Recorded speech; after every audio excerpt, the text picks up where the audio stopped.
निजामुद्दीन औलिया का जन्म 1238 ईस्वी में बदायूं, उत्तर प्रदेश में हुआ था। उनका पूरा नाम हजरत शेख ख्वाजा सैयद मोहम्मद निजामुद्दीन औलिया था। वे बहुत छोटे थे जब उनके पिता का निधन हो गया। उनकी मां बीबी जुलेखा ने उनका पालन पोषण किया और उन्हें धार्मिक और आध्यात्मिक शिक्षा दी। उनकी मां का गहरा धार्मिक और आध्यात्मिक प्रभाव उन पर पड़ा, जिसने उनके जीवन की दिशा निर्धारित की।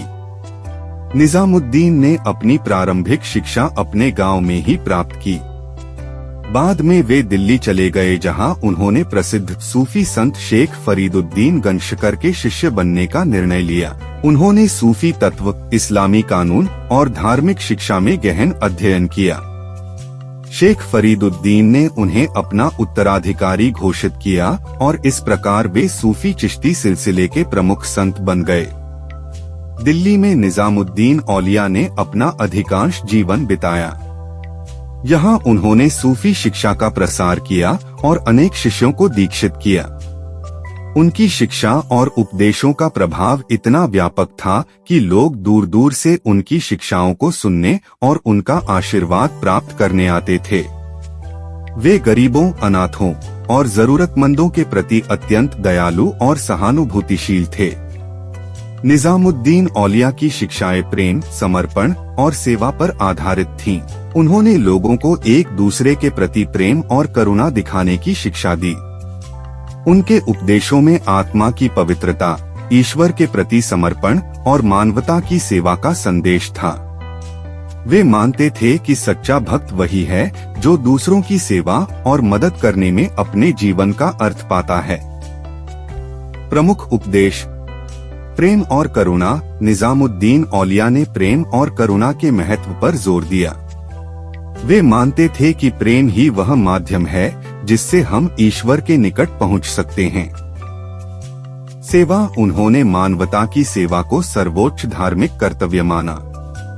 उनका मानना था कि सेवा ही सच्ची पूजा है। समर्पण। ईश्वर के प्रति पूर्ण समर्पण और विश्वास उनकी शिक्षाओं का मुख्य आधार था। सूफी संगीत और कव्वाली। निजामुद्दीन औलिया के समय में सूफी संगीत और कव्वाली का विकास हुआ। उनके शिष्य अमीर खुसरो ने कव्वाली को एक नई पहचान दी और इसे सूफी संगीत का महत्वपूर्ण हिस्सा बना दिया। निजामुद्दीन औलिया ने संगीत को आध्यात्मिकता के एक माध्यम के रूप में स्वीकार किया और इसे ईश्वर की आराधना का एक तरीका माना। प्रमुख घटनाएं और चमत्कार। निजामुद्दीन औलिया के जीवन में कई घटनाएं और चमत्कार जुड़े हुए हैं, जिनसे उनकी महत्ता और श्रद्धा और भी बढ़ गई। उनकी उपस्थिति से लोग अपने दुखों और समस्याओं का समाधान प्राप्त करते थे। उनकी प्रार्थनाओं से कई लोग ठीक हो जाते थे और अनेक कठिनाइयां दूर हो जाती थीं। उनके चमत्कारिक घटनाओं ने उन्हें लोगों के बीच एक महान संत के रूप में प्रतिष्ठित किया।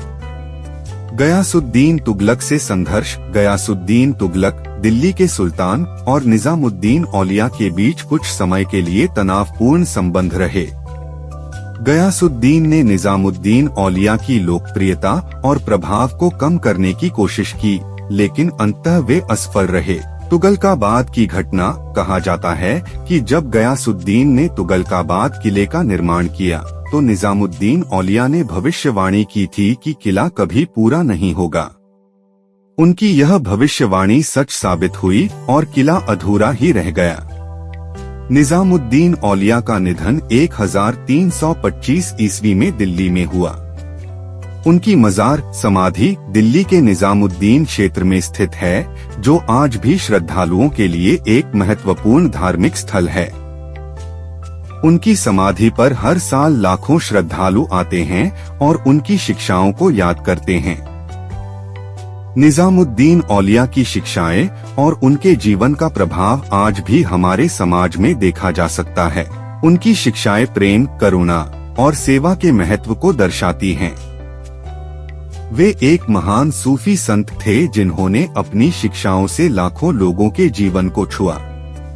उनकी शिक्षाएं आज भी हमारे समाज को प्रेम, शांति और मानवता की दिशा में प्रेरित करती हैं। निजामुद्दीन औलिया का जीवन और उनकी शिक्षाएं हमें यह सिखाती हैं कि सच्ची धार्मिकता प्रेम, करुणा और सेवा में है। उन्होंने अपने जीवन में इन मूल्यों को अपनाया और दूसरों को भी इनका पालन करने की प्रेरणा दी। उनकी शिक्षाएं आज भी हमें प्रेरित करती हैं और हमें एक बेहतर और अधिक मानवतावादी समाज बनाने की दिशा में मार्गदर्शन देती हैं। उनका जीवन और उनकी शिक्षाएं सदैव हमारे लिए एक प्रेरणा स्रोत बनी रहेंगी।